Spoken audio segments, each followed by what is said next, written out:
Hey guys, welcome back to my channel. My name is Dylan and I run the tennis channel Tennis with Dylan. Today I'm going to talk about the spacing on your ground strokes and the importance of it.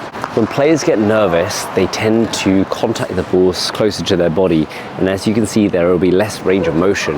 It is so important to make sure that you have adequate spacing when striking on your ground strokes for more added power and control. I'm going to give you guys 4 key exercises that you can use to create more space on your ground strokes. For the first exercise, I want you to grab a hoop. We're going to place the hoop just on the floor in front of us.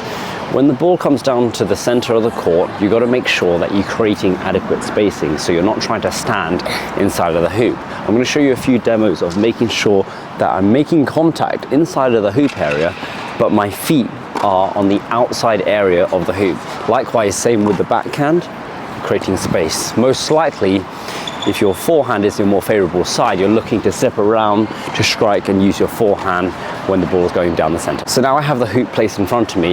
If my partner were to feed a ball, I want to try to create some spacing to make sure that I can adequately strike my shots. Likewise, on the backhand side, if the ball is going a bit more central, I want to create a little bit of spacing to start.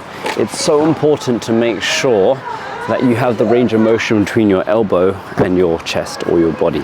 If your elbow is tucked into the body, you can imagine that the diameter of how far your arm is going across your body is going to be restricted. Therefore, you're not going to get as much power and your quality of shot will be lowered. Let's do a light little demo. Focus on watching what my feet are doing before I'm actually striking on my shot.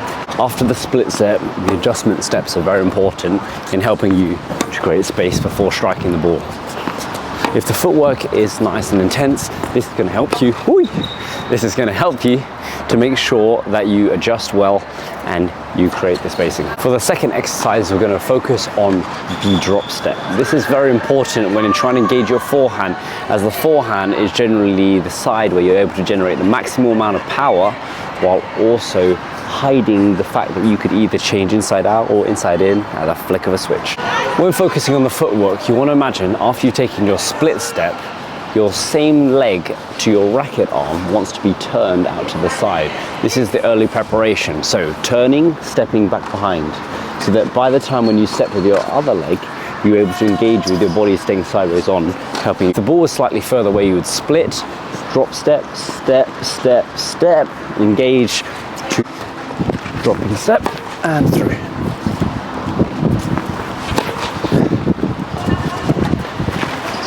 As you can see, I'm taking a lot of adjustment steps. It's so important that I'm taking the extra little shuffle steps to engage myself when creating the space on my forehand.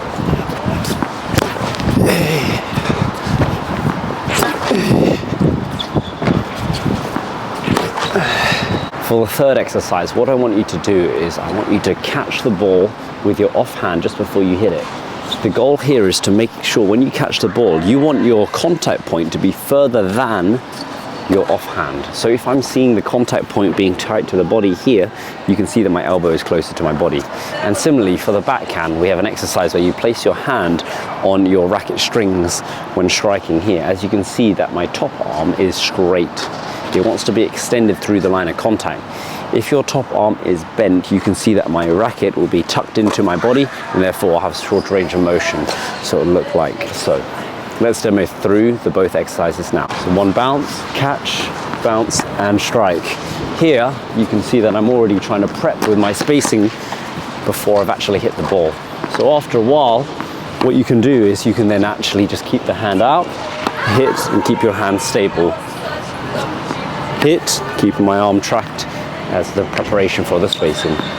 Just like for the backhand, we're going to place my offhand on the racket strings just before I strike the ball, making sure that my offhand, which is the top hand on my backhand for the double handers, to be a little bit more extended out. Hit and extend. Hit.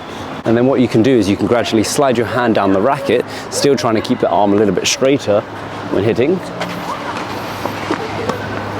And then we're going to resume back to the base of our racket grip. Again, trying to keep the arms a little bit straighter when hitting on your backhand.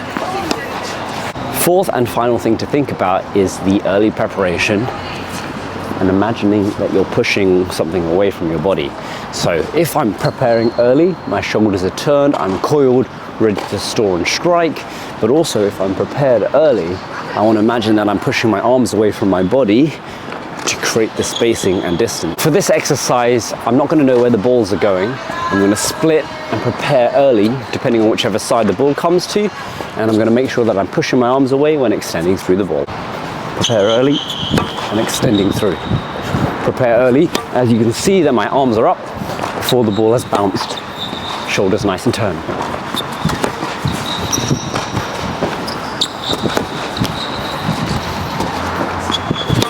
Thank you guys for watching my video on how to create more spacing on your ground strokes. I hope that these 4 exercises are helping you to get you a little bit better understanding for what you need to do when creating space.